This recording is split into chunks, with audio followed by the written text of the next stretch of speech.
Hello नमस्कार साथियों, मैं निरंजन कुमार आशा करता हूं कि आप जहां भी हैं मस्त है, ज़बरदस्त है, स्वस्थ है।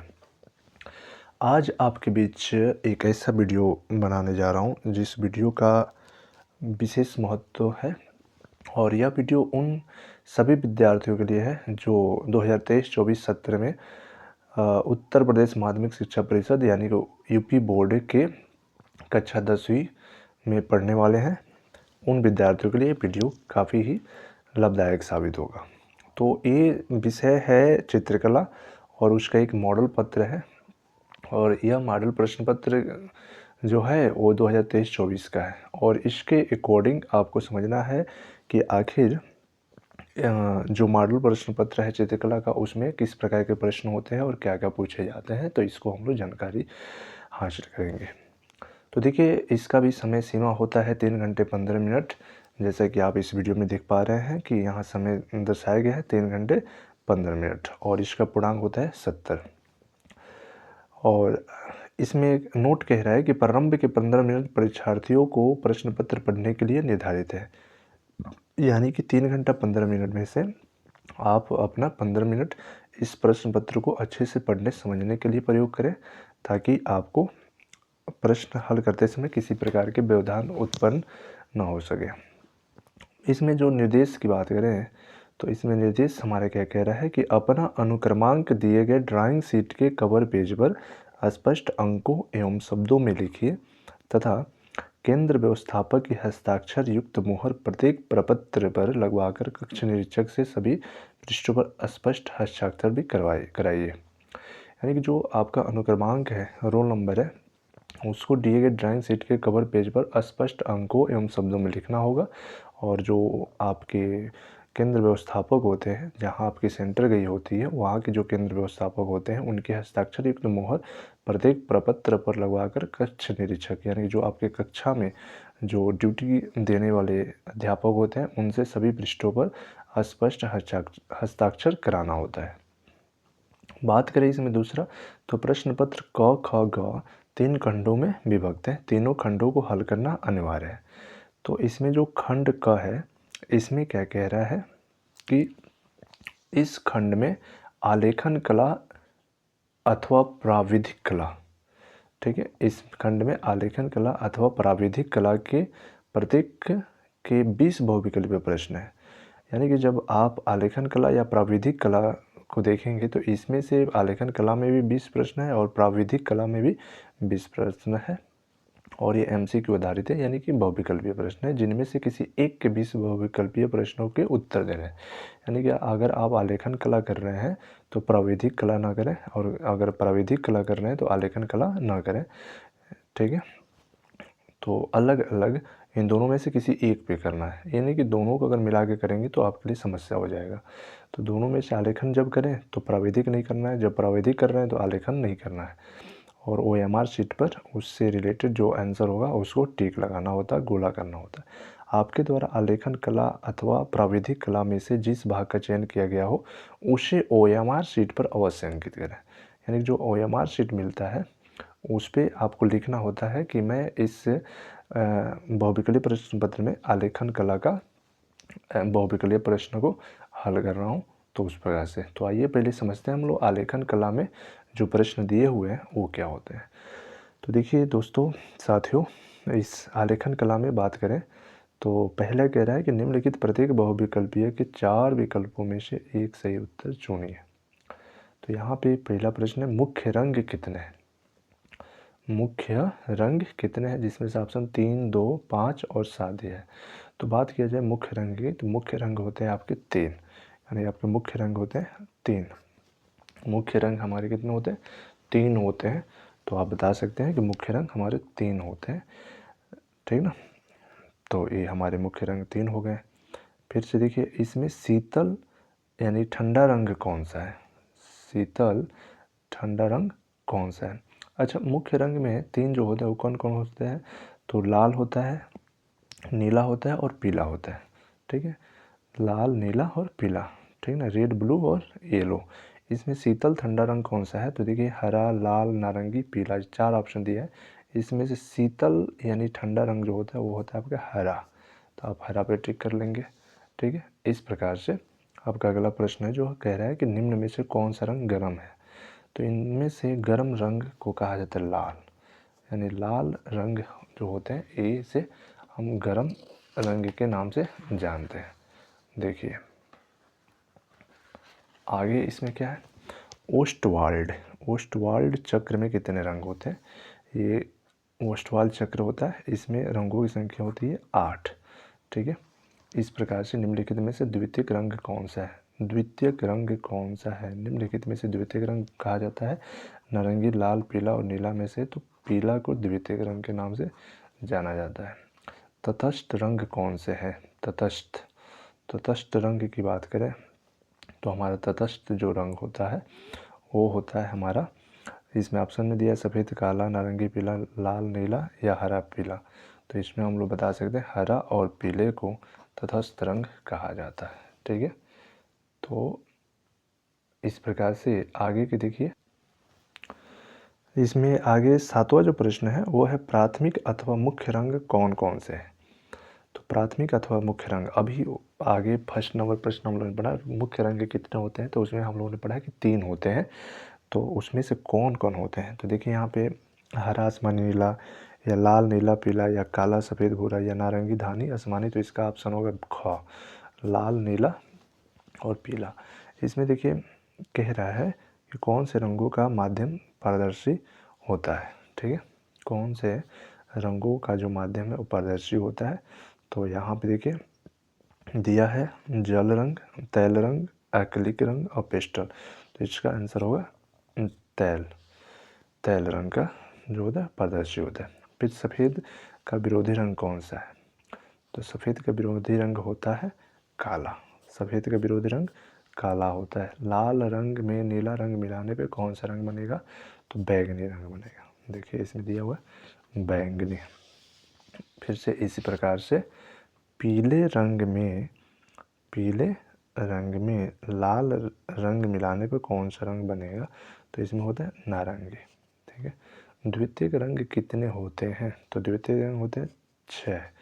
पीले रंग का विरोधी रंग कौन सा है, पीले रंग का विरोधी रंग होता है नीला। ठीक है। इंद्रधनुष में कितने रंग होते हैं, ये तो मैक्सिमम बच्चे जानते हैं, इंद्रधनुष में 7 रंग होते हैं। कला शब्द किस भाषा का है, तो देखिए कला शब्द किस भाषा का है, तो संस्कृत, हिंदी, फारसी, पाली। तो कला शब्द जो है वो आपके संस्कृत है और इसमें तत्सम का योग तो लिया गया है। ठीक है। कौन सी पेंसिल से बनाई गई रेखा अधिक काली होती है, तो देखिए इसका ऑप्शन होगा 2B। 2B पेंसिल से बनाई गई जो रेखा होती है वो अत्यधिक काली होती है।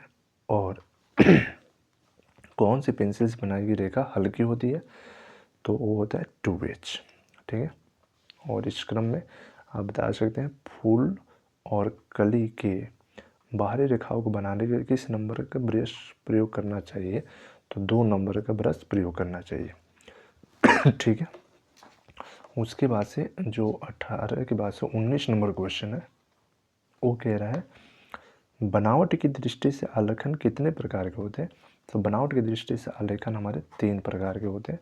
ठीक है। और छत के केंद्र को अलंकृत करने के लिए कौन सा आलेखन उपयुक्त होगा, तो छत के केंद्र को अलंकृत करने के लिए हमारा केंद्रीय आलेखन जो होता है वो सबसे उपयुक्त होता है। ठीक है ना। तो इस क्रम में आगे देखिए क्या होता है। ठीक है। तो अभी जैसे हम लोग आलेखन कला देख रहे थे, तो अब आ रहा है हमारा प्राविधिक कला। प्राविधिक कला, अगर जैसे कि आपने पहले निर्देश में पढ़ा था कि आलेखन या प्राविधिक कला में से किसी एक को करना होता है, तो अगर बात किया जाए प्राविधिक कला तो उन विद्यार्थियों के लिए प्राविधिक कला बहुत आसान हो जाता है जिनको मैथ्स के रेखा गणित के जो पोर्शन है उसकी जानकारी बहुत अच्छी होती है और बड़ी आसानी से ये बच्चे इसको कर लेते हैं। जैसे देखिए इसमें पहला जो प्रश्न दिया है समबाहु त्रिभुज का प्रत्येक कोण कितने अंश का होता है। समबाहु, तो देखिए समबाहु त्रिभुज एक ऐसा त्रिभुज होता है जिसकी तीनों भुजाएं आपस में बराबर होती हैं और तीनों कोण आपस में बराबर होते हैं। तो इस हिसाब से किसी भी त्रिभुज के तीनों कोणों का योग होता है 180 अंश। तो इसका जो आंसर होगा वो होगा हमारा 60 अंश। तो इसमें हमारा 60 अंश होगा। तो समबाहु त्रिभुज का प्रत्येक कोण 60 अंश का होता है और संपूर्ण कोण होता है 360 अंश का। यानी 360 अंश को संपूर्ण कोण के नाम से जाना जाता है। और सम कोण कितने अंश का होता है, तो 90 अंश का होता है। इस प्रकार से प्रत्येक का यानी कि वर्ग जो होते हैं, वर्ग का प्रत्येक कोण कितने अंश का होता है, तो वर्ग जो होते हैं उसके प्रत्येक कोण 90 अंश के होते हैं।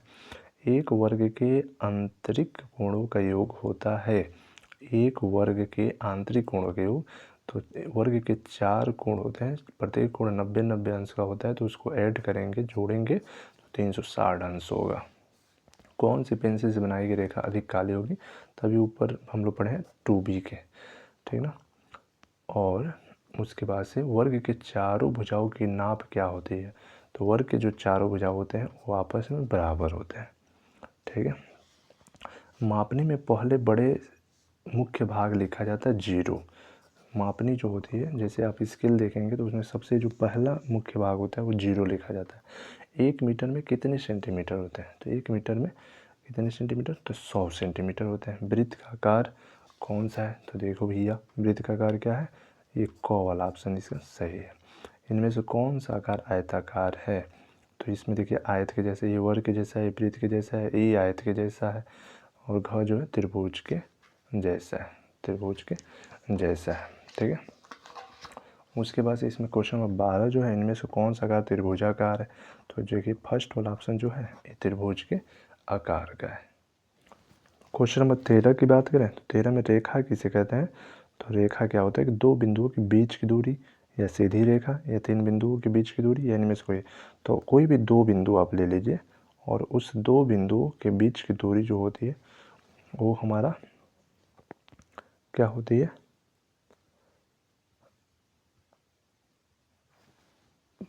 रेखा, ठीक है। तो दो बिंदुओं के बीच की दूरी को हम बोल देंगे रेखा कहते हैं। निम्नलिखित में से कौन एक अधिक कोण है, तो अधिक कोण का जो परिभाषा होता है उसमें 90 अंश से बड़ा और 180 अंश से कम के कोण को क्या कहते हैं, अधिक कोण कहते हैं। समबाहु त्रिभुज किसे कहते हैं, अभी ऊपर हम लोगों ने पढ़ा, समबाहु त्रिभुज एक ऐसा त्रिभुज होते हैं जिनके तीनों भुजाएं आपस में बराबर तो है। जैसे सम और बाहु, सम का मतलब बराबर और बाहु का मतलब भुजा, यानी कि जिस त्रिभुज की तीनों भुजाएं बराबर होती हैं उन्हें समबाहु त्रिभुज कहते हैं। तो इसमें कहते हैं इसके तीन भुजाओं के, इसमें ऑप्शन दिया पहला, इसके तीनों भुजाओं के अंतःकोण बराबर होते हैं, इसकी तीनों भुजाएं छोटी बड़ी होती है, आमने सामने भुजा बराबर होती है, इनमें से कोई नहीं। तो जिस त्रिभुज की तीनों भुजाएं आपस में बराबर, तो उनके तीनों अंतःकोण भी आपस में क्या होते हैं, बराबर होते हैं। तो इस हिसाब से हमारा ऑप्शन क हो जाएगा। 180 अंश के कोण को क्या कहते हैं, तो 180 अंश के कोण को कहा जाता है सरल कोण या रेजो कोण, अधिक कोण, समबाहु कोण, या इनमें से कोई है, तो 180 अंश कोण को कहते हैं सरल कोण। तो इसमें हमारा सरल कोण हो गया, ठीक है। और 70 नंबर कह रहा है वर्ग किसे कहते हैं, तो वर्ग जिसकी चारों भुजाएं बराबर होती हैं उन्हें हम कहते हैं वर्ग। 1 डेसीमीटर में कितने सेंटीमीटर होते हैं, तो 1 डेसीमीटर बराबर 10 सेंटीमीटर, 1 डेसीमीटर में 10 सेंटीमीटर होते हैं।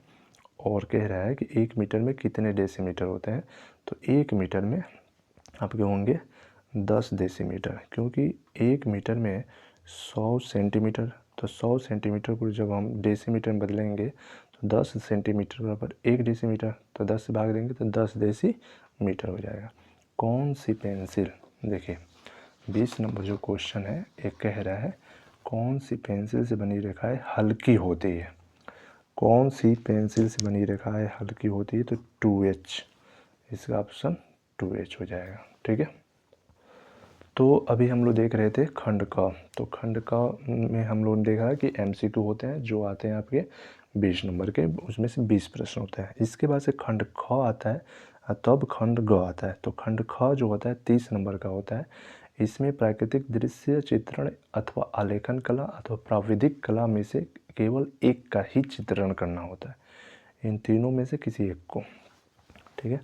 देखिए प्राकृतिक दृश्य चित्रण, आलेखन कला और प्राविधिक कला में से किसी एक को करना होता है आपको, ठीक है।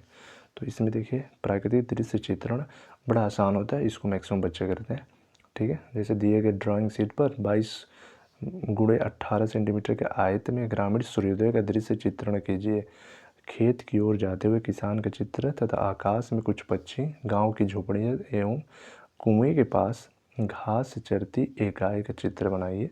चित्रांकन में वाटर कलर या पेस्टल रंगों का प्रयोग करें। चित्रांकन करते समय निम्नलिखित बातों का ध्यान दीजिए। यहाँ पे पहला प्रश्न का क्या कह रहा है कि सही संरचना परिक्षेप्य पर आपको 10 अंक मिलेंगे।